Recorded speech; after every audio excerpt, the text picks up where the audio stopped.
That was the first time saya tengok dalam pertandingan untuk jadi Presiden MRU ada calon buat manifesto. Yeah, of course. Manifesto Of meaning that masa tu. of course in any sport the eventual goal is to win something. Okay. At what level? Alright. So was there the decision to win something? Yeah, at that masa level? tu at that time to put Malaysia, the senior team lah, we talking about senior team to be the top 3 in Asia. So NRDP ni hanya khusus untuk Malaysia. Okay. Tak ada dalam dunia ni, you cuba cari, tak ada negara-negara lain yang ada program sama dengan NRDP cuma di Malaysia. Sebab Malaysia ni sebelum 2016 2 edisi SUMA rugby tak ada. Okay. Okay. I was talking to the Setiausaha Agung dulu. Masa tu I was not in the cakap, kenapa MRU tak nak push to get SUMA back into rugby into SUMA? Because you have to understand.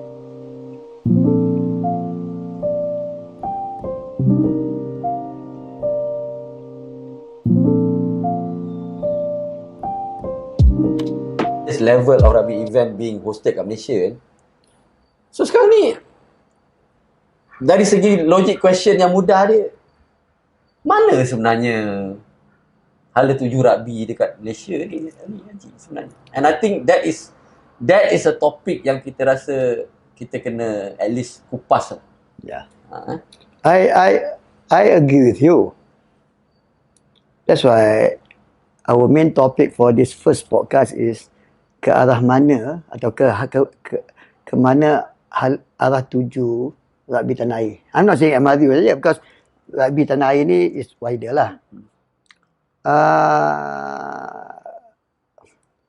I can give my piece of my mind lah. Being involved dengan rugby almost 40-50 tahun. I've seen most of the thing lah. Understand. I've seen a lot. As a player, as a pengurusan, As a coach, as a manager, as a referee, as a international level event organizer that involve venue, sponsor, segala-galanya lah. You see, orang duk tengok, okay, sekarang ni a lot of people sekarang involved dengan rugby, dia tengok sekarang. Tengok sekarang. Kita cerita yang dulu, orang kata awak pun cerita dulu. Bukan. That is to tell you that Malaysia ni pernah jadi tuan rumah international tournament, especially 7 lah. Short of the World Cup je. And Seven series? Often. Yes, and Malaysia was lost the plot. Okay, when you say about orang jaga dalam, okay, back to that thing. Siapa yang dalam Malaysia ni yang jaga rugby Malaysia? Yang jadi driver. I always use the analogy, ni macam satu kenderaan lah, satu bas. Siapa driver bas tu? Kalau driver tu tak betul atau lalok ke apa, kalau masuk salah jalan tak apa, masuk gaung, Mati. Mati. Itu maksud dia, analogi tu bukan seteruk tu lah, tapi that is the analogy. So di Malaysia, the main body that looks after rugby is the Malaysia Rugby lah sekarang. Dulu Malaysia Rugby Union, dah tukar nama Malaysia Rugby. Dan bawah tu is the state.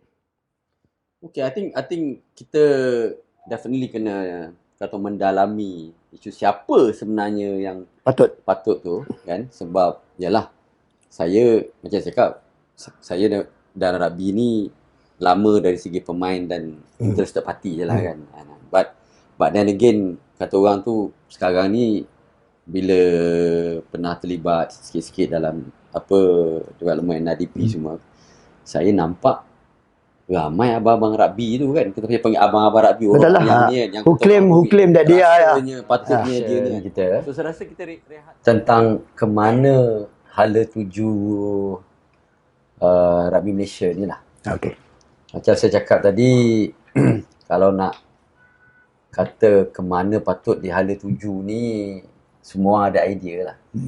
Why don't kita start with the fundamental.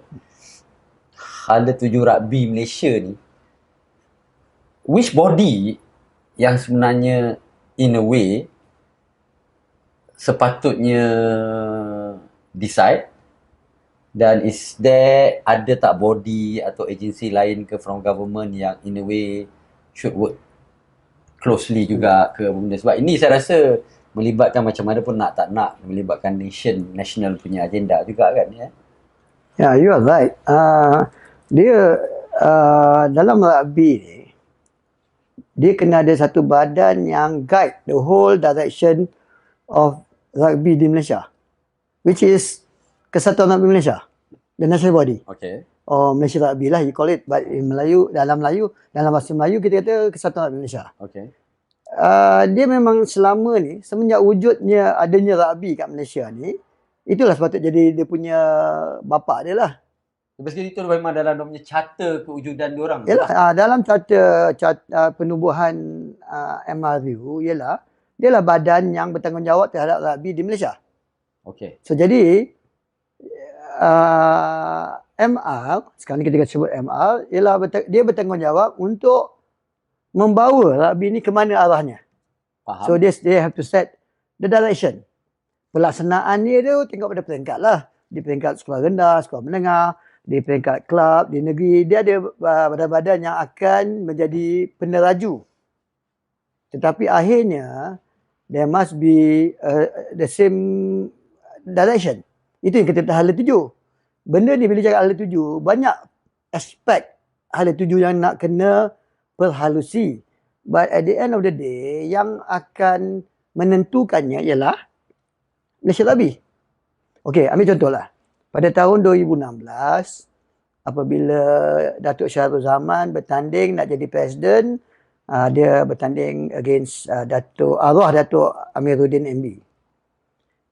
Pada tahun 2016 tu, sebelum tu katakan dari 2010 sampai 16 tu, rugby dalam keadaan bila kita cerita pasal di mana kedudukan rugby, bukan hala tuju, kedudukan rugby tu, tim Malaysia national team fitness side peringkat yang agak tinggi lah di peringkat Asia. Then 7 tu lebih kurang tak berapa sangat. So what's next? So bila Datuk Syahrul bertanding pada tahun 2016, I was directly involved in the campaign untuk menyokong Datuk Syahrul. Secara tak langsung, accidentally, saya termasuk dalam kancah pertandingan tu. So, sebagai campaign manager masa tu, walaupun saya reluctantly become the campaign manager sebab desakan beberapa kawan yang baik pada dengan Datuk Syahrul, nak tengok Datuk Syahrul ni, bukan nak tengok dia menang, tapi nak kata jangan dia kalah. So, I came out with the thing that kita buat kena ada manifesto. Wow. That was the first time saya tengok dalam pertandingan untuk jadi Presiden MRU, ada calon buat manifesto. Manifesto meaning that, apa dia intend to do bila dia jadi Presiden. Ada intention to do something for rugby. And the manifesto yang saya bincang buat dan we came up with, lebih kurang 3 muka surat. Candidate lain tak ada come up with? Tak ada. Dia punya so-called manifesto lah. Bukan Datuk Amiruddin, tak ada. Dan sebelum-sebelum tu saya pun pernah mengikuti pemilihan MRU sebelum tu. Macam arwah Isyam Rahman lawan dengan Tan Sri Zamahan. Jadi tak ada. Semua was nak jadi presiden saja, nak do something for rugby, but what actually program yang dia nak buat tu tak nyata. So bila saya jadi campaign manager, saya cakap dengan Datuk Syahrul, kita kena terangkan orang apa yang you nak buat. Sebab masa tu Datuk Syahrul dah lama keluar daripada sineru rugby. And being a politician, banyak orang kata, kita tak nak politician in rugby. In sport, nanti kacau. Nanti rosak sport. But dia lupa yang Datuk Syahrul ni was a rugby player. Yeah. Okay? Dan he's a rugby at heart. He's a rugby person at heart. Dan dia politician, dia ada connection, networking. Okay. Masa tu dia was exco kerajaan negeri Perak. Okay. And then we came out with the manifesto dengan menunjukkan kepada semua ahli gabungan what Datuk Syahrul intend to do kalau dia dilantik sebagai presiden. Itu the manifesto lah kan? Manifesto tu bukannya macam sekarang dia manifesto tu tinggal. Tak. That was the intention. Mine was we need a clear direction. So kalau Datuk Syahrul jadi presiden, do we implement ataupun do we laksanakan manifesto? But masa tu I was dari kita kena buat lah. Okay, right. That was masa campaign lah. Tu alhamdulillah dia menang. walaupun dalam keadaan yang agak sengit lah. So election MRU ni lagi sengit daripada election politik biasa. Datuk Syarul berperasan yang lagi sengit. Lagi intense. Intense lagi. So bila dia dah menang, the new committee masa tu, dia tak panggil exco masa tu, dia panggil committee, sit down. And then nak implement whatever was in the manifesto. How to go about doing it. Okay. So somehow or other, I was forced to become the Setiausaha Agong. Okay. I was forced actually lah. I tak nak. Berkali saya tolak. Tak nak. Okay. Jadi bila saya duduk dengan Datuk Syarul. So we need to implement that manifesto, translate into an action plan. Okay. Election Mesyuarat Agong tu Jun, somewhere in July, masa tu bulan puasa, I remember. Okay. Ajak Datuk Syarul. We need to start towards that. So Datuk Syarul, okay, go ahead. So kita orang buat satu brainstorming session di Ipoh during bulan puasa. The whole idea was to come up with a skeleton of a 4-year strategic plan, 4-year rugby strategic plan. Kita buat di Ipoh, masa tu yang the task force lah kita panggil, Datuk Dr. Hairi, CEO of ISN masa tu, Dr. Ahmad Naim, Cikgu Nahar, saya. The 4 of us pergi dekat Ipoh 2 malam bulan puasa tu. Sahur dan kita tak tinggal lah. Dan masa tu kat Ipoh, Datuk Syarul sendiri datang, Siva datang. So we discuss. The whole idea was to prepare the skeleton for the strategic plan. Bukan buat strategic plan, the skeleton. So we came out with a 7 pillar. So we call it 7 tiang untuk rumah rugby Malaysia. Okay. The plan is called Rumah Rugby Malaysia. Ada 7 tiang. So we came out with that. Dia bawa. So then my job as Setiausaha Agong, I organised a workshop. A few weeks after that, organised a workshop dekat Subanjaya where we call almost about 50 orang peserta yang datang daripada ahli gabungan. Semua pengarah-pengarah MRU, pengadil, a few coaches, dan kita panggil wakil daripada Kementerian Pendidikan. I remember kita panggil Dr. Zubir dan sebagainya. In that bengkel, kita pecah-pecahkan group workshop. Dia buatkan from the 7 pillars tu. Everybody ada dia punya kerja. Dia buat come up with all the suggestion. What MR wants need to do within the next 4 years to the direction of it lah. Dalam itulah, dia ada pillar tu untuk kewangan, pentadbiran, pertandingan, pembangunan, and then ada kepengadilan, kejohanan. So, but all these 7 pillars ni geared toward putting Malaysian rugby on a higher level compared to previously. Any sort of like clear meaning of what is the higher level? Ada. For every pillar ni dia ada lah set dia punya goal. Misalnya kalau coaching, berapa ramai kita nak coach level 1, level 2, level 3 ada. Dia set ada KPI, numbers semua ada. Yes. Okay. Dalam yang one of the interesting thing dalam workshop tu, hasil pada workshop tu ialah under development. Datuk Syarul cadangkan kita mula dengan National Rugby Development Program. Di situlah timbulnya first time National Rugby Development Program sebab 3 tahun sebelum tu bola dah mula NFDP. Okay. Datuk Syarul ni pun terlibat dengan bola di Perak. So dia pun dia nakkan something similar for rugby. So NRDP dilahirkan idea tu dalam bengkel tu. Bengkel yang strategic plan. Dan referee pun ada. Referee ada berapa numbers. The numbers level 1, level 2, khusus dan sebagainya. Ada. They come up with the thing. And pertandingan pun masa tu ada pertandingan. Kena buat pertandingan national club level dan sebagainya lah. So every this 7 tiang ni ada dia punya. Tentang pentadbiran, it's good governance, those thing. So saya masa tu tak directly involved dengan semua tiang ni. Because saya Setiausaha Agong, saya coordinate all these things. So after the 2 days, there's a rumusan, then it was set in motion to achieve, atau to laksanakan apa yang telah dibincangkan. Then that was in 2016. Masa tu mula-mula ni. But of course, the main issue tentang tu ialah to implement all those things, you need money. Okay. So to get funding masa tu was one of the tiang juga. Yes, under the tiang marketing, whatever. So ada benda tu. Jadi kita start implement it on the slow pace lah. Masa mula tu dah getting everything in order masa tu.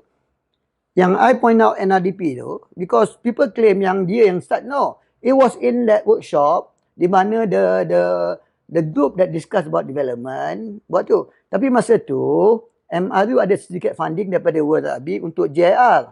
But JIR ni dia memang ada tiga modul. Tapi masa tu untuk Malaysia dia baru modul yang pertama. And the funding from World Rugby masa tu it was about, I think if I'm not mistaken, about 60,000 a year. Ringgit. So not much can be done. Okay, tak apalah. But NRDP ni is supposedly selepas JIR ada program yang memang Malaysia kita punya sendiri. Masa tu funding dia belum lagi dibincang, diperhalusi macam mana. Okay, right. So selepas bengkel tu kita dah jalankan. So jadi there was a clear direction and a what we call master plan. Without a master plan, everybody buat ad hoc, ikut suka hati. Tu yang sebelum-sebelum tu, semua buat ikut. Masa tu, okay, kita nak banding. Memang from time to time, ada tugasan khas. Contoh macam tahun 98, sebelum 98, nak prepare team untuk Commonwealth Game. That's all. Jadi ambil apa yang depan mata tu, kita olahkan supaya dapat team. There was no proper develop talent dan sebagainya. Daripada yang ni, whatever. So, in 2016, that was the first time dalam sejarah rugby Malaysia ada a proper master plan. Got this 7 pillar ni Encik Haji sebut tadi kan. 7 pillar. Each of the 7 pillars so ada KPI. Betul tak? Yeah. Mana hala 7 pillars ni? Is there a single goal or vision yang of course masa tu? Of course in any sport the eventual goal is to win something. Okay. At what level? Alright. So was there the decision to win something? Yeah, masa tu at that time to put Malaysia, the senior team lah, we talking about senior team, to be the top 3 in Asia. Okay. Masa tu the focus was the 15 side.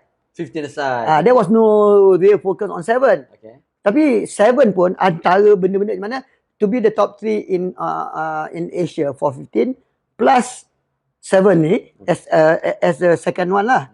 Okay, right. Jadi benda-benda tu adalah maknanya as a national body or any sport in Malaysia, dia nak kedudukan dia atau ranking international. So masa tu kita tak boleh kata we are going to be, tak logik lah kalau dia nak jadi top 3 in the world. But we go to the nearest, ni ialah Asia. For 7, we are talking about to be the champion in Southeast Asia. Okay. Oh, okay. 7 team, masa tu lelaki. Perempuan tak ada lagi cerita. Lelaki, 7 in Southeast Asia, maknanya SEA Games. How do you pilih tournament? So it has to be SEA Games. Untuk 15 aside, kita kata Asia Rugby Championship. Okay. Masa tu the 15 aside belum lagi top tier. I think at that time was Division 3 or something. Jadi slowly that was the eventual target. Right. Untuk peringkat sekolah pula, bila NRDP kita belum lagi khususkan lagi dia punya program sebab masa tu tengah ni. So but the idea at that point of time, kebanyakan orang kata direction for rugby is nak ramaikan budak main rugby. That's why JIR come into the picture. Nak ramaikan. Which is not wrong kan? Betul? Nah, betul. Correct, betul. I agree. Jadi adalah. So maknanya all those 7 tiang dalam multi pillar ada direction dia. That was the first starting point. But at that time, Malaysian rugby tak ada template pun. It was a trial and error thing along the way. But then, what was the idea was at the end of 2020, look at it, review, and sambung, buat barulah. Tambah the next year, buat lagi 4 tahun. Okay. That was the point of Hala 7. When we talk about that, in 2016, for the first time in Malaysia Rugby, ada clear Hala 7, clear KPI, clear perancangan dan implementation based on all things. Right. So that is, masa tu, if you really tengok balik sejarah tu, bila tahun 2016 masa tu baru starting point, 2017 dah mula nampak hasil dia. When I said nampak hasil dia, of course, senior team. 15 aside, dah mula menang. Dah naik promoted. 7 aside, 2017, first time sejarah, Malaysia menang SEA Games. 2017. That was kat Malaysia kan? Yes. We host the SEA Games kan? Kat kelas dia. Yeah. Perempuan pula dapat nombor 3. Sevens. Right. Okay. So dah nampak hasil bila you ada fokus, ada hala tuju, semua effort, semua tumpuan jadi fokus. Kemudian 2017 dah mula NRDP. Okay. With promised funding from MSN. That tu was masa tu apa YBKJ kan? yes. Dah start 2017. Okay. Then dia of course carry on lah. Dia punya funding tak banyak jadi, tapi NRDP dah mula. So NRDP itself dia ada dia punya hala tuju dan sebagainya. Now. So you could see that bila ni then 2018 jalan lagi, terus lagi. So just to clarify lah, sebab sekarang mungkin even saya ataupun komuniti rugby tu kan, do you consider GIR as part of the development? Okay, itu satu. And if so, or tidak, where does GIR sit in the quote-unquote development in supporting the hala tuju tadi?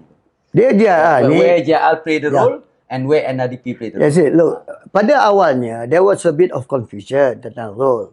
But to me, it was very clear. GIR-nya role ni, kita tengok pada dia punya internet. GIR ni is a program under World Rugby. Okay. Dia nak worldwide punya development of the game of rugby because ini internationally janji World Rugby dengan IOC. Ini orang ramai orang tak tahu.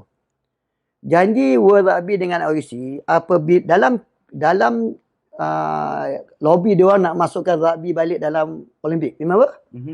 Rugby ni dah lama terkeluar daripada Olimpik. Jadi IOC ni tengok tentang sesuatu sport ni in term of dia punya distribution of the sport. Is it worldwide? Okay. Atau tertumpu pada beberapa negara?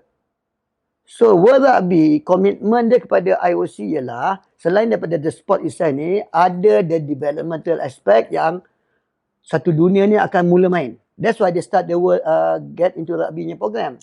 Kalau you tengok dekat UK tak ada GIR, dekat New Zealand tak ada. Negara-negara yang dah biasa dengan rugby tak ada. GIR ni hanya di negara-negara dia consider as negara-negara baru. Indonesia, Malaysia, Filipina, India, China. Jadi dia nak develop rugby di negara-negara yang konon yang tak kuat rugby. So dia ada modul dia try, stay and try, play and stay. Ada 3 modul. Maksudnya cuba main. Cuba main maksudnya promote dia. One day activity, harap dia orang minat game tu, nak main tak main tu lain cerita. Tu dia punya ni. So NRDP ni hanya khusus untuk Malaysia. Okay. Tak ada dalam dunia ni, you cuba cari, tak ada negara-negara lain yang ada program sama dengan NRDP, cuma di Malaysia. Sebab Malaysia ni nak buat benda tu sebab dia tengok pada bola. Di bola pun, NFDP pun, I don't think banyak negara ada in term of government backing to develop a certain sport. NFDP ni pun sebab YBKJ punya program. So, because YBKJ ni baik dengan Datuk Syarul, kita push, dapat dia punya support, dan sama tadi kita tu cerita dia. Jadi, GIR ni is part of development. To me, memang part of development. So simply put it kan. So kita boleh cakap GIR ni is to develop the sport. Grassroots or sport in term of popularity and everything. Promotion kan. And then of course NRDP nya focus is developing the player of the Dia gini kan.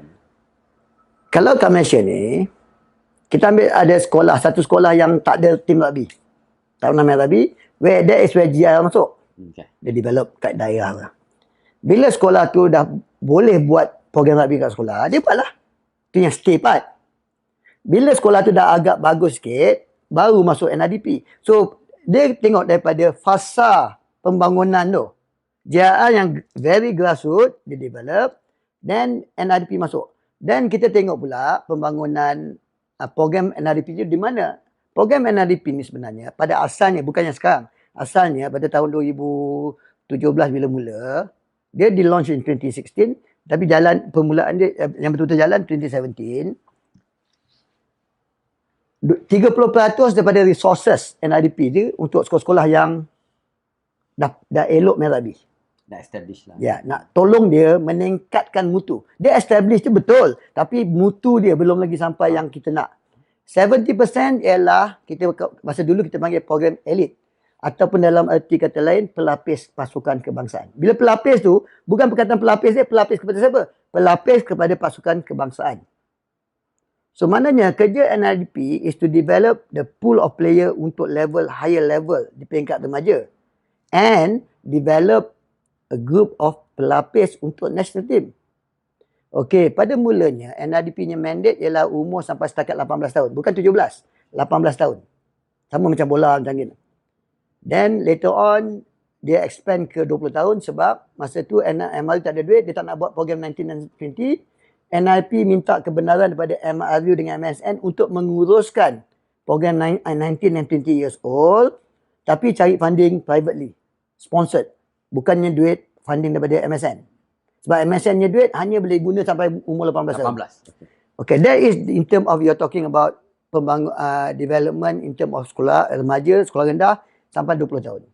Sebab bila dah lepas 20 tahun, dia dah budak-budak yang bagus ni jadi pelapis tim national team. So it should take over by national body. National body lah. Yeah. Dia kena ada program sendiri. So maksudnya to a certain extent, by that time, the national body should have dia punya kita panggil continuous development program yes. but khas kepada national team lah. Yes. Betul tak kan? You see, when you talk about hala 7 ni, balik question. Yeah. What is the end goal of rugby in Malaysia? National team. What is the end goal? National team betul. What is the end goal of the national team?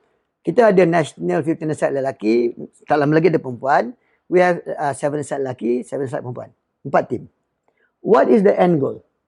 Okay. Ni yang soalan kena tanya. Yeah. Should in be 2019 kita ada. Dah ada. So maknanya everybody get to that. Jadi national body dah set dia punya tone lah. Faham? Jadi yang lain ikut. Jadi then at state level tanya, state buat apa? Bukan nak wakil, bukan. State akan buatkan program-program supaya budak player dia ni akan termasuk dalam national team yang akan pergi ke international lah. Dan sekolah pula kat ni support dia program negeri. Itu sebabnya antara benda yang antara dalam manifesto Datuk Syarul 2016, sebelum 2016, 2 edisi SUMA rugby tak ada. Okay. I was talking to the Setiausaha Agung dulu. Masa tu I was not in the cakap, kenapa MRU tak nak push to get SUMA back into rugby into SUMA? Because you have to understand, bila rugby ada dalam SUMA, what is the implication? It's not playing alone. Yang lebih mustahak, bila rugby ada dalam SUMA, will the state team, masa tu under 21 kan, dapat funding tak? Bila rugby ada dalam SUMA, state team for development budak umur 21 ke bawah, definitely they will get funding daripada Majlis Sukan Negeri. Okay. That's why, nasib baik rugby, masa tu, tahun 2017, siapa jadi tuan rumah SUMA? Perak. Siapa Exco Belia dan Sukan Perak yang jaga dia? Datuk Syarul. Plus siapa Menteri Belia dan Sukan? KJ. Okay. Push rugby masuk dalam SUMA balik. Di SUMA Perak. Datang pula cerita. Masa sebelum tu SUMA rugby satu saja, lelaki saja. Datang KJ. Dia kata dia keluarkan arahan, saya nak perempuan. That was the first time SUMA rugby lelaki perempuan. Orang tak perasan.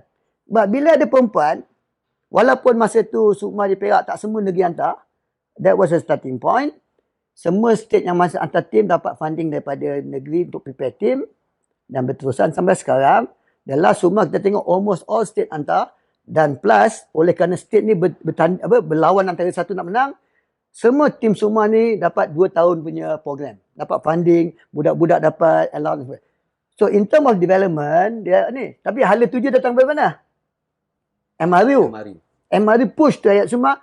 Dia bukan push saja, dia kena ada networking. Kalau masa tu menteri bukannya orang yang sympathetic kepada rugby, tak dapat. Ini kita minta lelaki, dia bagi dengan perempuan. Then on top of that, bila Malaysia dapat gold medal lelaki, perempuan dapat bronze, lagilah itu menambahkan lagi, kata orang tu, memperkuatkan lagi hala tuju tu. Now, after Suma, after SEA Games, Suma SEA Games, the next thing is Asian level. Nak buat cerita, kemudian perempuan menang trofi, masuk Asia 7 Series. Yang lelaki dah masuk.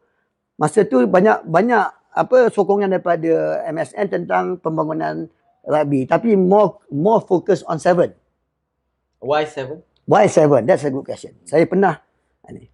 Kalau tengok kita fokus kat 7 sebab MSN akui untuk rugby, Malaysia ni lebih bagus dekat 7 daripada 15. Satu. Yang kedua, MSN ni, kita kena faham MSN punya mandate, tugas. MSN ni bukan semua sukan ni. Kadang-kadang orang ni tak faham. Dia kata kenapa MSN tak nak tolong sukan ni. Bukan. Semua sukan, MSN akan bantu untuk mereka yang terlibat dalam 4 carnival. SEA Games, Asian Games, Commonwealth Games, Olympic. Itu saja. Kalau dalam 4 sukan ni, 4 termasuk sukan ni, tak ada sukan tu, dia tak boleh bagi funding. Oh, okay. So 7 ada dalam Olympic kan? 15 dah ada. Macam misalnya, macam squash. World Championship dia tak tolong. Any sport yang masuk World Championship, dia tak boleh bantu. Kecuali dalam program khas. Sebab kalau World Championship itu sebahagian daripada persediaan untuk this 4 sport, dia boleh bantu. So rugby, kita nak cuba ada 7. And dia tengok, dia kata, kita realistik lah. Sejauh mana 7 kita boleh pergi dengan 15. Belum lagi sampai. Dia kata belum sampai. Satu masa nanti, kalau 15 side ni ada dalam Olimpik, mungkin dia pergi. Tapi, which is at the moment, tak ada lah. Because of the nature of the sport. The carnival. So, itu explain. Saya pernah bercakap dengan pengarah kejurulatihan MR masa tu lah. Dia kata, Jamal, if masa tu saya jaga NRP, dia kata, if NRP ni develop, focus on 15, I was fully support NRP. Itu tak boleh. Because funding for MSN, yang mandate dia kata, you buat format 7.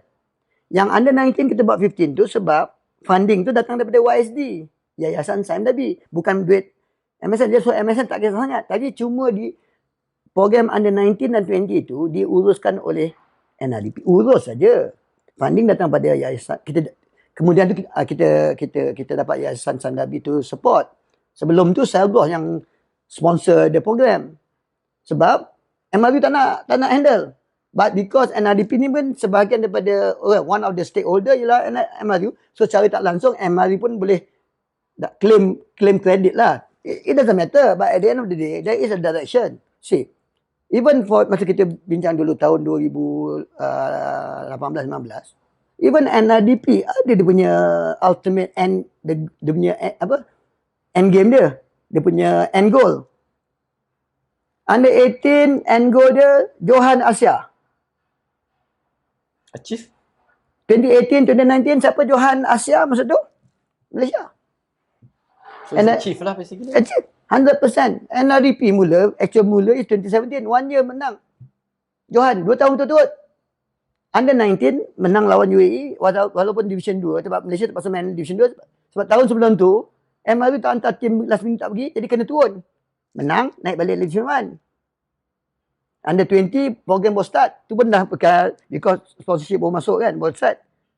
Tu pun dapat plate champion. Jadi dah ada ni peningkatan. Under 20 perempuan ada. Because Yayasan Sandabi suruh start program perempuan. Jadi maknanya there is that end target which is dah hala tuju lah. Bila kita buat itu, dalam program NRP dia adalah langkah-langkah yang diambil. Sekolah-sekolah yang bagus ni, itu selection player, pool of player, ada regular training camp over 2 years to prepare one tournament. Lepas tu ada exposure tournament. One of the thing that we found out dalam NRDP, saya cerita ni because saya pernah jadi pengarah NRDP, player Malaysia ni bagus. Cuma bila masuk tournament peringkat Asia, dia tergamam sebab persediaan tu tak termasuk pendedahan di peringkat antarabangsa.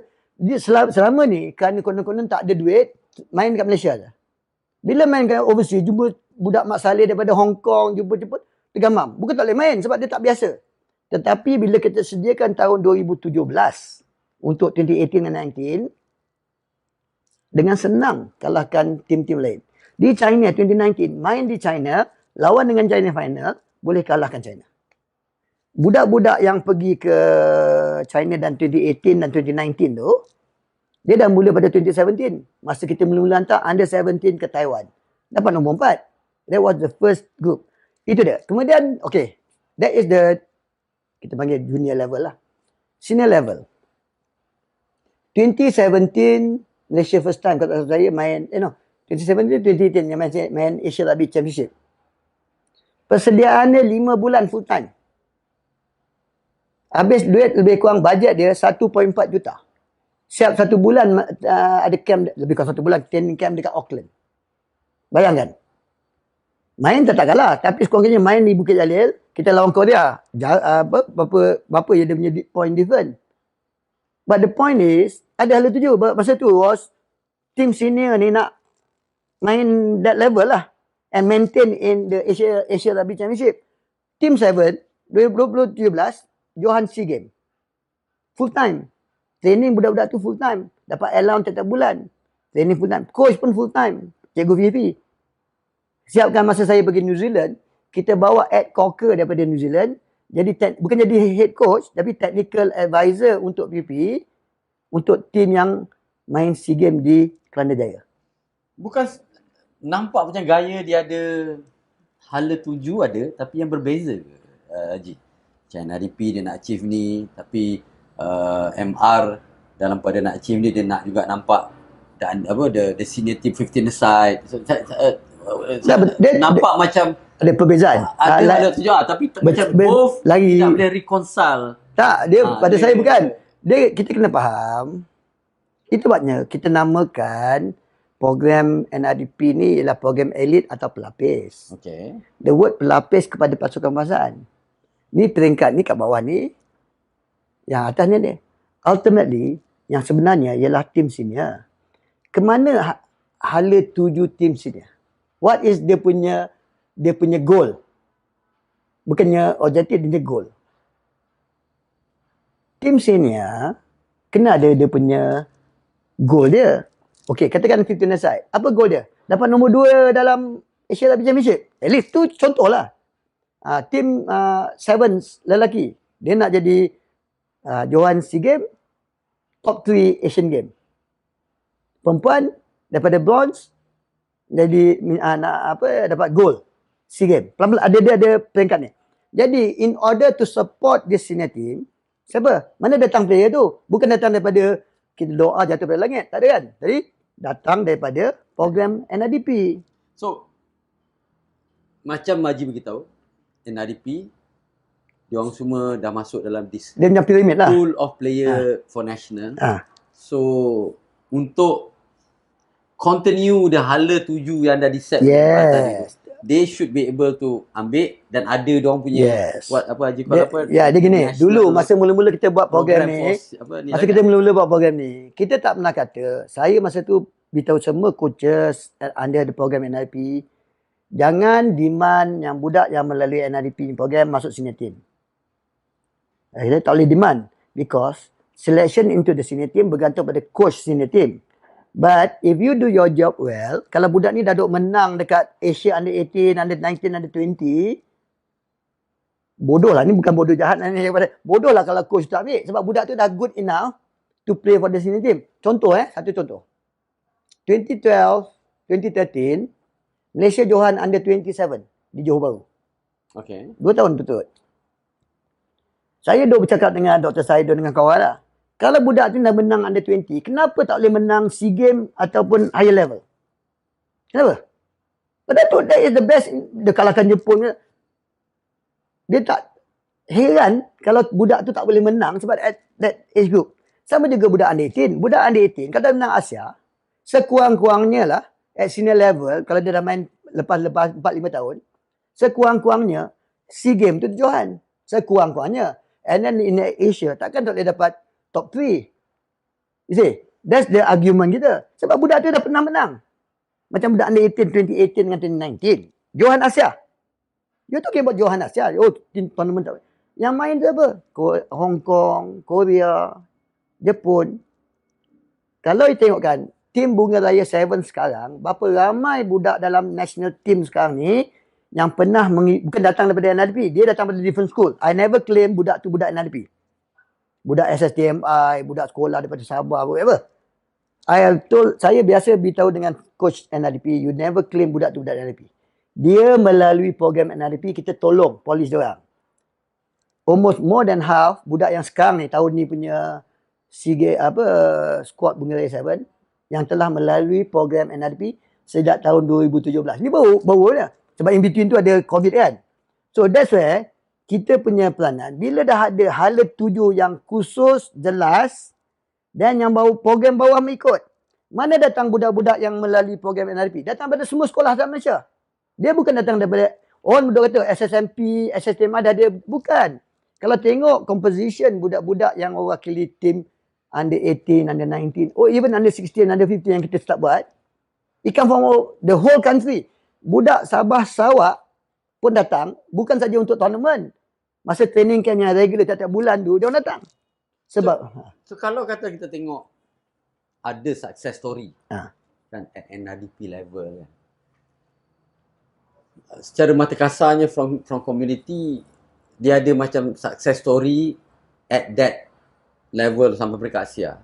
Tapi dia naik atas tu, lepas tu macam the success story tu tak continue. Tak terikut. So what is the missing pieces? Missing piece ni, Haji. Dia gini, itulah balik semula. Soalannya tahun sudah ada. Tak. If you look at balik semula, tahun 2017, 18, 19, hala 7 tu clear. Selepas 2019, komiti baru masuk. Presiden masih lagi presiden lama, Dato' Syahrul. Okey. Kat bawah tu ada perubahan sikit. Kebanyakan orang dalam komiti tu orang lama. Pengarah pertandingan sama, pengarah pertandingan sama, pengarah kejuruteraan sama, pengarah high performance sama. Tapi ada 2-3 orang tak sama lah baru. Selepas 2019, ada tak master plan? Tak ada. Bermakna, tak ada clear hala 7. Somehow or other, missing in translation. Sebab bila dah ada 3 tahun dah buat, 3 tahun yang masuk tahun 4, bila Dato' Syahrul jadi presiden semula, dengan Amir jadi timbalan presiden, somehow or other, they fail to sit down, duduk, tengok plan strategik yang sebelum tu, tengok, review mana yang dapat pencapaian, buat baru, sambung, untuk dapatkan another target. Tapi tahun 2019, Dato' Syahrul dah masukkan satu idea, P31. P31 maknanya projek tahun 2031 agar Malaysia boleh qualify for World Cup 15. That's why it's called P31. Tahun 2031 ni World Cup lah. So dia bagi masa tu 2019 to 31 tu berapa tahun. So I was the one who organised the bengkel to discuss on how to go about doing the P31.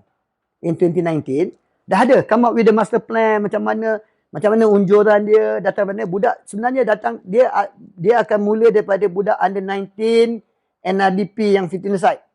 Menang Division 2, menang Division 1, masuk top tier, masuk championship under 19, menang tu pergi World Rugby Under 20 Trophy as the starting point at international world level.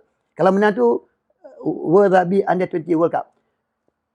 Semua negara besar dunia, rugby dunia, dia gunakan World Rugby Under 20 World Cup tu sebagai dia punya starting point player dia nak main senior team. It will take them about 6-7 years. New Zealand, you tell me yang some of the good player now, dia datang daripada tournament tu. Even the South Africa punya stand off tu. Pollard. Dia main dalam World Cup Under 20. Dia punya international. Jadi di situ dia dapat pengalaman main. Macam kita lah main kat Asian level, Asia Rugby Under 18. Untuk Asian level, kita main, budak-budak kita main Asia Rugby Under 18. Dalam 6-7 tahun, dia akan jumpa orang yang sama at senior level. So, for 15 aside, that is the platform. So, kita dah ada plan. Kalau tak percaya, kita boleh tanya dengan coach yang under 19 tahun 2019. Masa tu under management of NRDP. Semua coach dengan team management dilantik untuk 5 tahun. Untuk bawa team tu, team under 19 Malaysia pergi ke that level. So that there is that clear, cerita balik, clear hala tuju. Okay.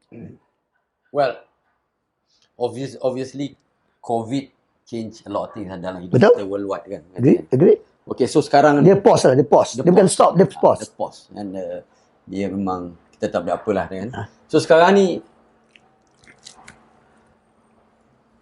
kalau saya bila kita tengok siapa, okay, kalau moving forward lah je, kita pun tak banyak masa. Moving forward lah sekarang ni kan. Kalau nak ikutkan, kira nak ada balik hala tuju ni, satu soalan saya, perlukah kena ada the new hala tuju?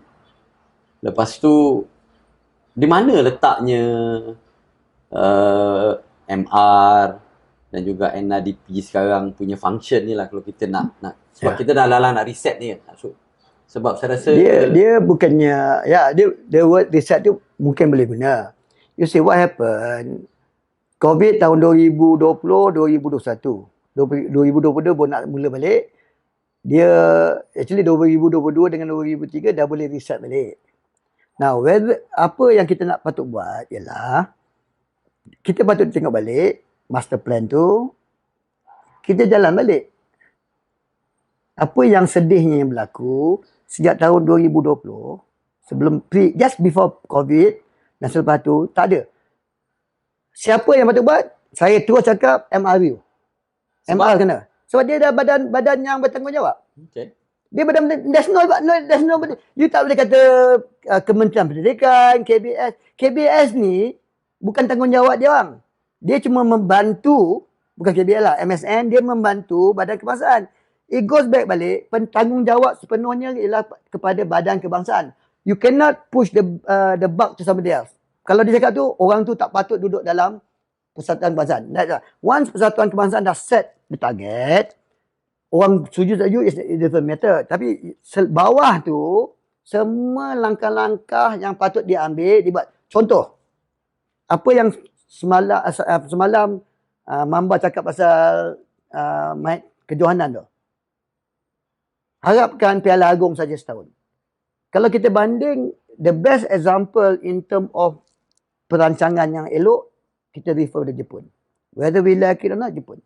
Jepun sejak mula World Cup, dia orang memang wakil Asia. Tak ada orang lain.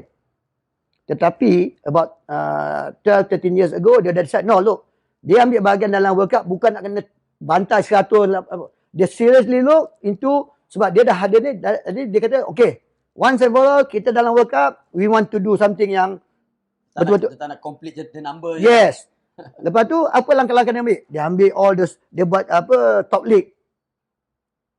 Dia ambil all luar, main.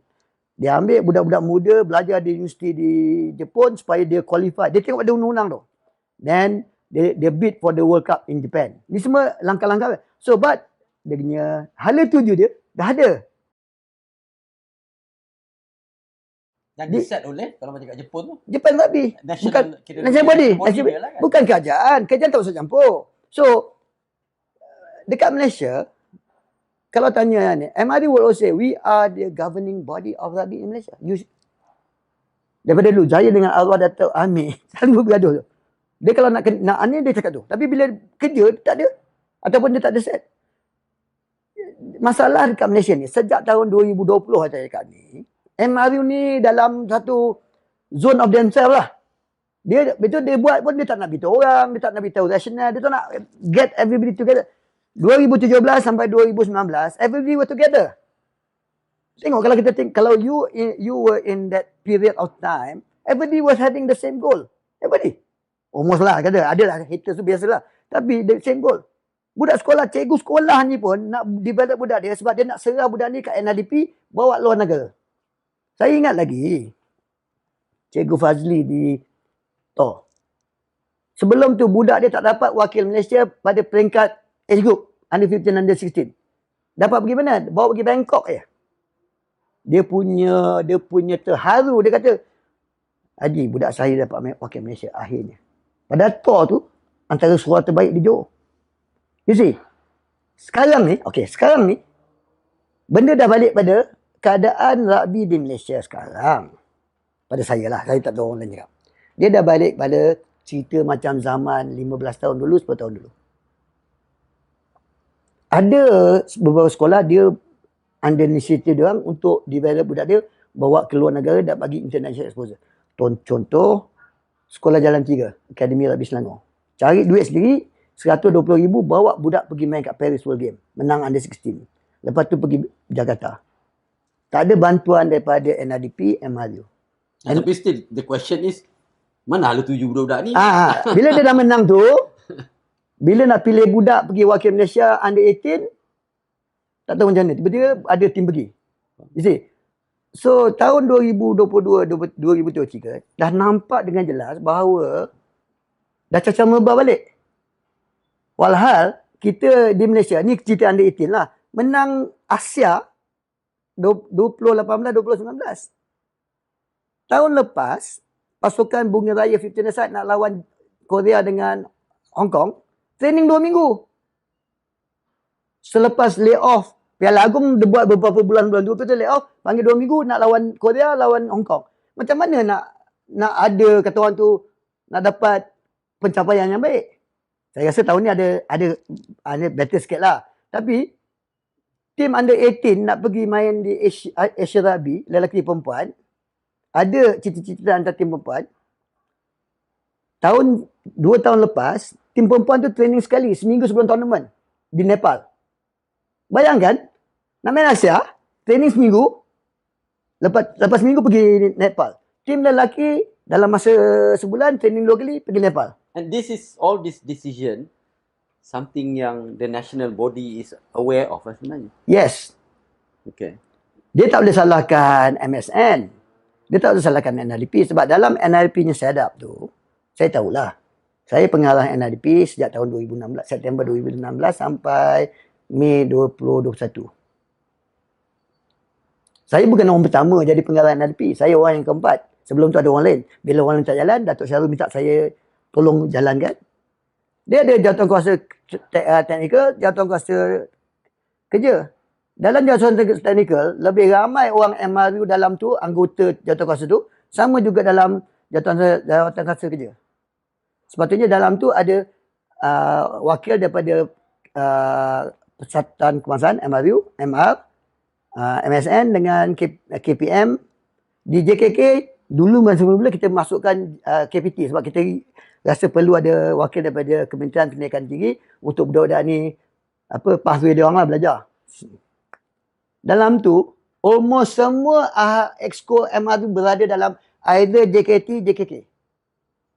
Wakil daripada MSN dalam JKT 2 orang, dalam JKK 3 orang. You tell me, the decision making ataupun cadangan-cadangan yang dibincang dalam tu tentang program tu, siapa yang ada more say? Saya tahu, dulu Datuk Sapawi, ketua pengarah MSN, dia always minta cadangan daripada persatuan. Dia orang ni provide funding. Dan dia nak dengar apa cadangan you.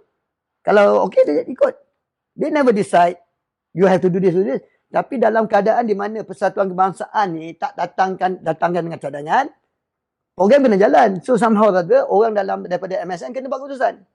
So yang sekarang yang program perempuan, jadi macam Haji cakap, training seminggu untuk apa? Kita tengok tim tu di bawah tanggungan siapa. Jadi bila dia membawa NRDP, yang kata NRDP ni sebenarnya ada 2 pihak utama yang menguruskan dan membuat keputusan. Jadi orang ni, tapi bila benda berlaku, bila result tak bagus, dia tolak. Itu satu. Sama juga at national level and the senior level. Even senior level. Cuma tim 7 aside, tim Bunga Raya 7 lelaki ni, and senior, dia bernasib baik. Sebab dia ada jawatankuasa dia sendiri. Oh. Dia dalam maknanya ni, dia ada JKK, dia panggil JKK yang terdiri daripada pegawai MSN dengan MRU. Tapi untuk tim senior lelaki, tim 7 lelaki ni, dia bernasib baik sebab lebih kawalan, lebih pengurusan yang lebih baik. Jadi MRU ni lepas dia ikut je lah. Sebab duit semua dibayar oleh MSN. Dia ni aja. Yang perempuan pula, dia bergantung pada kejohanan, pada termasuk sukan. Misalnya SEA Games. Next SEA Games ni, rugby perempuan ada. Malaysia, tim Malaysia rugby dipilih untuk menyertai. Jadi dia ada program lah. Jadi macam Asia 7 Series bukan bawah MSN. Tetapi kalau Asia 7 Series tu dimasukkan di bawah sebagai program persediaan untuk SEA Games. Macam tahun lepas, yang tim lelaki 7, dia dimasukkan dalam program Asian Games. Jadi dia orang gunakan Asia 7 Series sebagai program pendedahan. Ada term pendedahan. Perempuan tak termasuk dalam Asian Games, tak adalah. Itu perempuan tak pergi. Jadi bila tak pergi, tak ada tanggungan MSN, sepatutnya siapa tanggung? Badan Kebangsaan. National body lah. Badan Kebangsaan bergelut dengan keadaan duit tak ada, duit hilang, perempuan dianaktirikan. Itu yang kata, back pusing macam mana pun, it is still the responsibility Badan Kebangsaan. Jadi isu dia sekarang, apa gunanya ada 10 orang exco dalam tu? Dia masuk dalam MRU, dia jadi exco, sebenarnya apa tujuan dia? Jadi presiden ke, timbalan presiden, whatever. Itu soalan yang orang tanya. Orang tanya saja juga. Saya kata tanya dia orang tanya saja. Sebab sepatutnya, ni cerita sepatutnya, dia orang bertanggung jawab. Kalau tak nak bertanggung jawab, senang aja. Jangan duduk dalam tu. Jangan pandai-pandai atau nak duduk dari jadi exco. Sama juga. Ni panas sikit lah. Di peringkat persatuan negeri. Dia konsep dia sama. Di peringkat negeri, yang bertanggungjawab ialah persatuan negeri. Bukan kelab dalam ni. Dia tak boleh sub. Tahun lepas, saya tahu ada kejohanan-kejohanan, dia orang sub untuk peringkat kebangsaan. Peringkat persatuan kebangsaan. Jadi dia kata siapa, contoh misalnya, tim under 20 nak pergi main dekat tahun lepas dekat mana? Nepal. Tiba-tiba Labuan, dia sub pada Labuan. National team yang nak main under 20 di Nepal, sebab MR tu tak ada duit. Masa tu entah macam mana, duit dah tak ada, yang Yayasan Sandai duit dah habis. Lepas Sukma masa tu kan. Sukma kan mana ada, National 7 di Ipoh. Dengan cerita, MRU subkan under 20 ni kepada tim Labuan. Bila dengar cerita, tim Labuan ni di National 7 dapat nombor 2 tak salah saya. Dengar cerita daripada 12 pemain, dia orang panggil 8 orang budak Labuan yang dapat nombor 2, 4 orang pada tim lain. Saya dapat tahu tu, saya dengar cerita tu, saya telefon Presiden Labuan, apa ni kan? Oh, dia kata kita dah buat deal dengan MRU. Itulah akibat dia. Bila national body buat benda tu, tim yang mewakili Malaysia ni is not the best team. It's not the best breed of Malaysian lah basically. Okay. Jadi maknanya, balik cerita, apa hala tuju mengambil bahagian? Itu balik cerita, bila kita ada nak buat hala tuju, kita kena tengok, ada beberapa perkara kita kena decide dulu. Adakah kita punya hala tuju ni nak masuk? Because dalam sukan rugby ni, akhirnya ambil bahagian dalam tournament nak tengok dia punya result. Betul tak? Dia bukan ni. Jadi kita tanya, adakah rugby di Malaysia ni, ni hala tuju rugby Malaysia, MR tu kena decide. Hala tuju rugby Malaysia, satu, adakah dia untuk rekreasi? Main sonok-sonok. Macam yang banyak berlaku. Main tak syabi, main ada otak-otak main ni. Satu. Rekreasi. Sonok-sonok. Tak syabi. Nombor 2, penyertaan. Ambil bahagian dia. Tak kira menang kalah. Atau pencapaian. Kita nak ambil bahagian. Jadi certain level, kita kena nak cari kejar pencapaian. That is the main purpose of having a national team. Ada orang buat national team ambil bahagian dia. Itu yang selama ni, dia bila nak kata nak ambil bahagian saja, itu bukannya dia punya real target. Itu adalah alasan awal-awal untuk nak cover kalau tak dapat pencapaian. Kita nak ambil bahagian dalam, pernah saya argue dengan General Manager NRDP masa dia nak hantar tim tahun 2022. Hantar tim under 18, saya kata, nak pergi main, nak ambil bahagian ke nak menang? Kalau nak ambil bahagian saja, training 1 hari tak apa. Sebab saya bising, sebab 2 tahun, bukan 2 tahun sebelum tu, sebelum COVID, 2018, 2019, saya yang jaga program tim nak main dalam Asia Rugby Under 18 dengan apa yang kita buat semua. Walaupun masa tu kita tak dapat the best player in Malaysia, second best, third best, we still can win because the program tu kita buat teratur. Bukan the best, teratur. Dan apa yang kita suruh management buat, dia ikut. Walaupun kena marah dan sebagainya. Tapi akhirnya, the result datang, semua orang happy. The team management yang dah kena maki hamun, kena marah, dia puas hati. Sebab that is why kita kata, hala 7 tu penting. Hala 7 tu relate to target kita. Now, kita tak kata semua tu nak menang. Dalam kita menghala hala 7, ada juga aspek-aspek yang kita nak. Misalnya, ramaikan budak main rugby. Lelaki, perempuan. Macam mana cara dia nak ramaikan budak perempuan main rugby? Adakah format yang kita nak push ialah format tackle? Di Malaysia, budak sekolah rendah perempuan main tackle, berapa ramai mak bapak akan benar nak main. Itu sebabnya, antara benda yang kita buat dulu, permulaan main touch rugby. Di level yang permulaan. Lepas tu kita pathway tu kita masuk ke XRB. XRB.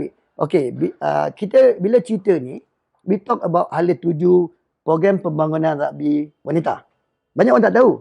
Program pembangunan rugby wanita ni bermula kalau tak salah saya pada tahun 2020.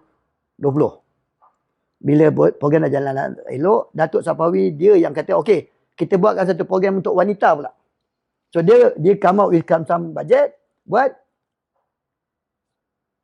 Saya bincang dengan dia pada awal tu. Saya bagi idea kat dia macam mana nak buat. Lepas tu dia kata, okay, dia tanya saya, program pembangunan rugby wanita ni nak susah urus. Saya yang cakap dia, Datuk, kita suruh MRI urus. Jangan suruh NRP. Dia pun MRI urus sendiri. Okay. Okay. Semua saya bagi dia punya plan lah. Mula-mula Datuk Sapawi nak setiap daerah satu sekolah. Pusat. Dia tak boleh lah. Datuk ada 100 lebih daerah. Mana? Duit Datuk bagi berjuta-juta. Tak boleh. Okay. So dia pusat. Saya yang cadang kat dia. Satu, MRI uruskan program tu. Nombor 2, format yang kita nak gunakan ialah XRB. Tapi permulaan dia budak-budak tapi yang ketiga kita fokus pada budak tingkatan 1, 2, 3. Kita berstructure lah. Form 5 ada sekolah yang dah ada, tak apa, carry on. Form 1 mula tu kita kata main touch rugby. Permulaan 3 bulan touch rugby biar dia biasa. Lepas tu fokus pada XRB. Tackle pada kecil. Naik form 4 main full contact 7. Ada progression. That was dia punya format yang kita nak guna. Lepas tu yang lain-lain lah. Nak train jurulatih apa. Masa mula-mula kita kata, sebab nak mula program, tak ada cikgu perempuan boleh ajar rugby. Betul tak? Boleh cari 5 jari ni pun boleh, kalau boleh jumpa dan sebagainya. Saya kata tak apa, Datuk. Guna cikgu lelaki rugby, mulakan. Then at the same time, kita develop coaches perempuan. Kita buat kursus dan sebagainya. Ada. It will take time lah. Itu yang kita buat. Itu program pembangunan rugby ni. Sekarang dah jalan. Kemudian along the way, MRV tak boleh handle, tak kira cukup-cukup. Datuk Sabri kata, okay, program pembangunan rugby wanita diletak bawah NRP, urus oleh NRP. Sekarang jadi NRP. NRP tak nak. Saya yang kata tak nak. Biar dia buat. Sebab saya tak mahu nanti orang kata kita nak bolot sebut. Bagi ruang untuk pegawai-pegawai MRV yang lain boleh terlibat. Sebab funding semua datang pada MSN. Nampak tak? Sebab bila ada funding tu, kebanyakan orang ni dia gelap mata. Dia tak nampak kerja tu sebenarnya. Dan amanah yang diberi. Jadi kalau nak cerita kepincangan tentang masa mula-mula tu, saya tak mahu cerita lah banyaklah. Sampai bergaduh-gaduh lah kan. Tapi itu ceritanya. Jadi bermakna, program pembangunan rugby wanita ni, apa hala tuju dia? Nak prepare budak-budak ni, satu, untuk pelapis pasukan kebangsaan wanita. Sebab kita dah dapat nombor 3 itu, masalah tim senior perempuan ni, pernah kita berbual dengan head coach masa tu, dia kata, dia terpaksa ajar basic sebab budak-budak yang datang tu tak siap lagi. So kita kata, okay, biar NRDP siapkan budak-budak ni, serah dekat coach senior team, budak-budak yang hampir siap. Bukan tak siap, hampir siap, kau ambil, kau pilih. 30 pusat latihan daerah wanita. Kalau satu daerah tu setiap tahun produce 10 orang, 300 orang kau pilih. Itu belum nanti masuk universiti, pahala dia kan. Itu that was the idea. That's where the role of NLP is to produce the pelapis pasukan kebangsaan. Now, yang kedua, bila program tu jalan di sekolah-sekolah 30 ni, kita dah mulakan, NLP dah mulakan dengan BSK, pelayu wanita di sekolah sukan Malaysia Pahang. Mana nak cari budak rugby perempuan masuk pelayu di Pahang kalau tak datang pada sekolah-sekolah ni? Itu banyak form 4, form 5 di sekolah-sekolah pusat latihan daerah NRP wanita ni main full contact rugby. Baru habis. Sekarang ni ada dalam 4-5 orang dah start belajar.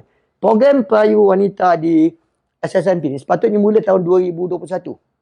Tapi because COVID dan sebagainya, dia hold tu. So I think last year dah baru start. Tapi sekarang ni dah start. Sebelum ni mana ada program pelayu wanita. Masuk program pelayu wanita, habis pelayu, dia pergi mana? Belajar, sambung belajar. Paling busuk masuk UPM. 4 tahun duduk kat UPM. Kat UPM dah ada tim wanita main. Senang tak tim kebangsaan dapat player?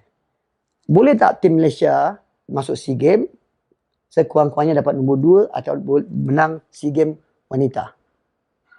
Pada saya tak mustahil. Orang kata, kawan saya Iran tu, dia kata teruk nak kerja Thailand tu 10 tahun. Betul. Tapi kalau tak mula program macam ni, sampai bila nak kerja tak boleh. Tapi sekurang-kurangnya kalau kita buat ni, 2 tahun dapat siap-siap boleh menang.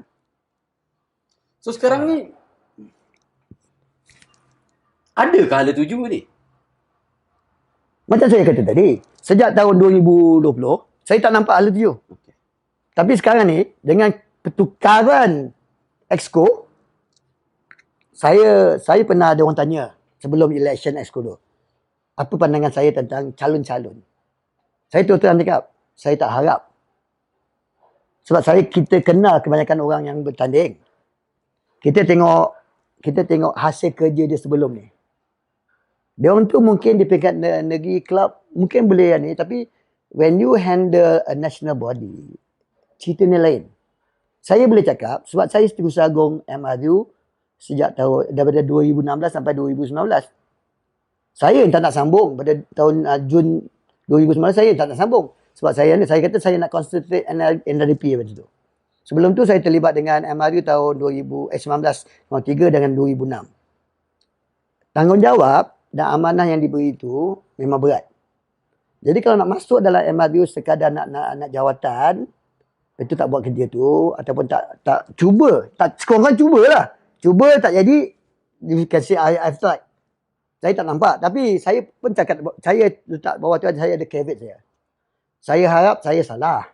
Dan orang yang dilantik nanti boleh membawa rugby Malaysia ke tahap yang lebih tinggi. Sebab kalau kita tengok 2017 sampai 2019, tahap sukan rugby di Malaysia dah tinggi.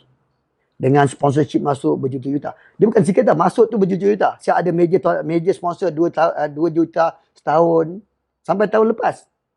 Hubs tu kan, ada. Tentang duit hilang tu lain cerita. Kalau duit tak banyak, tak adalah duit hilang. Tahun sebelum-sebelum tu, tak ada duit banyak, tak hilang lah.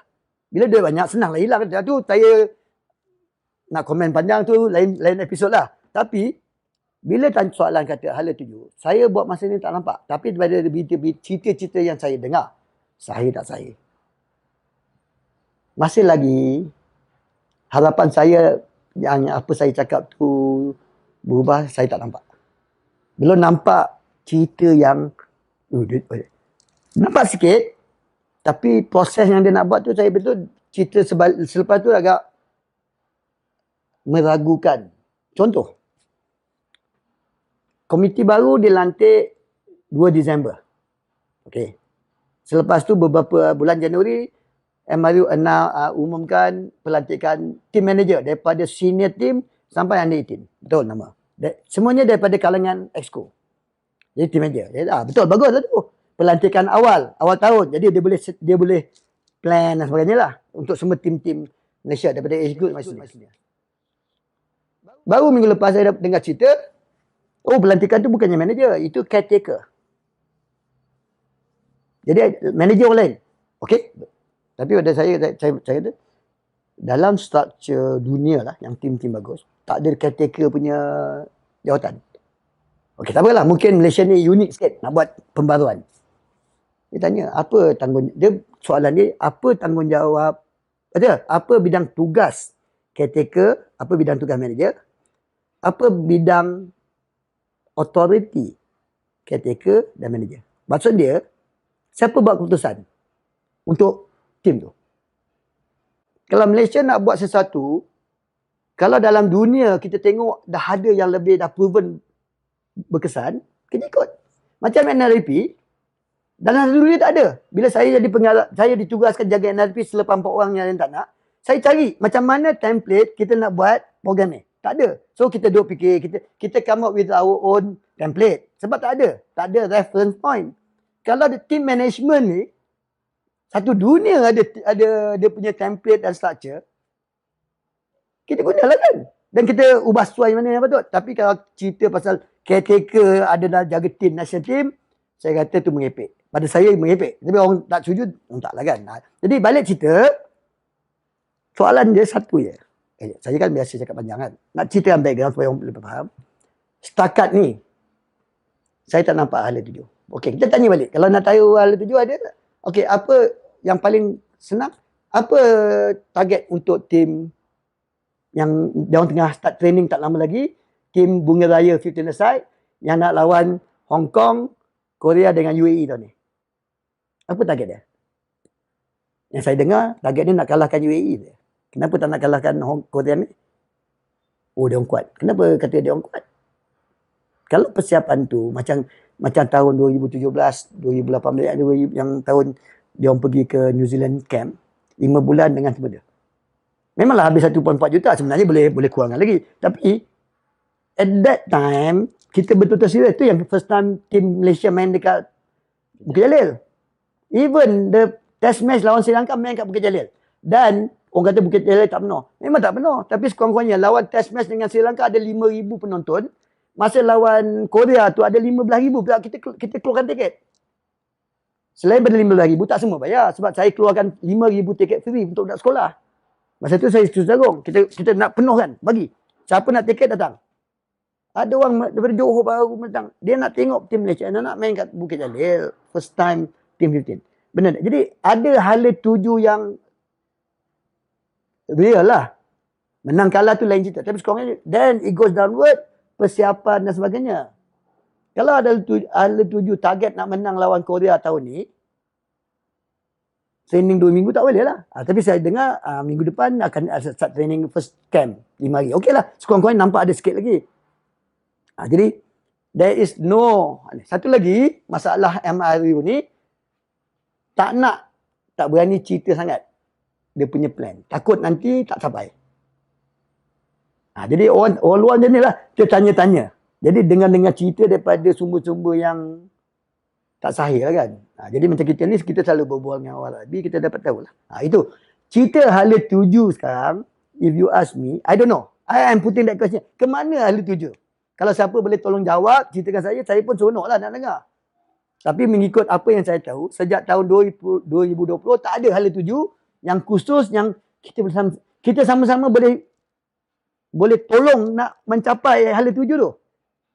Tahun 2017 sampai 2019, cikgu-cikgu sekolah ni sama nak tolong. Kita suruh cari budak, ada tak? Bagi kita budak-budak, sekian-sekian kita bagi, kita ada. Hantar. Sekarang, tahu-tahu tim dah pergi main under 18, pergi main. Tahu-tahu under 20 ada dah main. Persoalan yang ditimbulkan oleh cikgu-cikgu tu lah. Bila dia buat selection? Apa kriteria selection? Nampak? Jadi, di situ yang kita kata, hala tuju tu mungkin ada, kita tak tahu, mungkin kita tak penting lah. Dia orang simpan hala tuju tu, dia orang simpan sendiri. Walhal hala tuju tu sepatutnya dimaklumkan. Ada benda-benda yang dimaklumkan supaya dapat sokongan daripada community lagi. Okey Haji. Saya rasa itulah. Sekarang ni isu hala tuju ni memang saya rasa semua dalam komuniti rugby, especially di peringkat-peringkat di mana orang terlibat secara langsung kan. Yang tahu nak contribute, yang boleh contribute, semua tertanya lah. So saya rasa persoalan ni sesuatu yang perlu dijawab. Oleh badan-badan yang tertentu. Badan-badan sepatutnya. So mungkin episod seterusnya mungkin kalau apa, kita boleh menjemput orang-orang daripada badan-badan tertentu tu untuk memberikan penjelasan lah kan.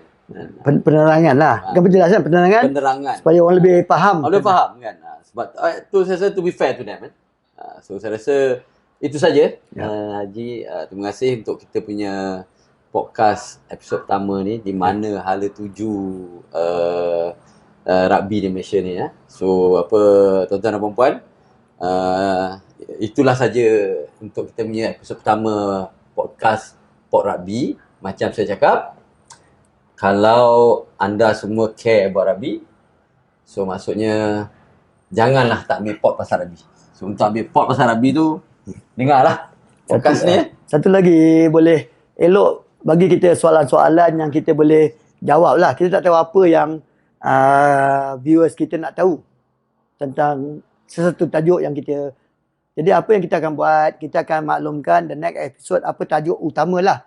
Tajuk utama tu boleh jadi soalan-soalan tu boleh dihantar pada kami supaya kami boleh minta kami sendiri mengulaskan atau cari dia punya jawapan, atau kita bila jemput tetamu, kita minta tetamu cuba ulaskan tentang beberapa soalan macam pembangunan di sekolah dan sebagainya. Jadi ini sebagai teaser untuk apa yang akan datang. So tak banyak, bukan tak banyak, dia benda ni banyak cover a wide range of topik tadi. Untuk kita mula ambil pot lah. Betul. Okay. Jadi terima kasih je. Terima kasih macam tak nak jemput lagi.